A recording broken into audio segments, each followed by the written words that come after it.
পঞ্চম রাউন্ডে ব্যারাকপুরের বিজেপির প্রার্থী কৌস্তব বাগচি ৯,০২৭ ভোটে এগিয়ে আছে। নোয়াপাড়া বিধানসভায় বিজেপির প্রার্থী অর্জুন সিং ৩ রাউন্ডের গণনা শেষে ৫,০৫৩ ভোটে এগিয়ে আছে। জগদ্দল বিধানসভায় বিজেপির প্রার্থীর চতুর্থ রাউন্ডে ৪,৫৪৫ ভোটে এগিয়ে আছে। ভাটপাড়া বিধানসভার বিজেপির প্রার্থী পবন কুমার ৭,০০৫ ভোটে এগিয়ে পঞ্চম রাউন্ড গণনা শেষে।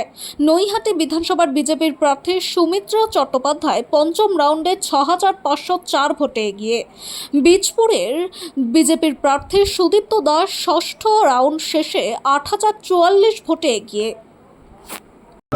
পরিবর্তন হয়ে গেছে, কর্মীরা সবাই খুব আনন্দিত আছে, কিন্তু কোনো হিংসা হবে না। আমাদের কর্মীরা কেউ কিছু করবে না, কারণ বিজেপিদের তাদের বিচার তাদের আলাদা আছে। এই BJP party with a difference.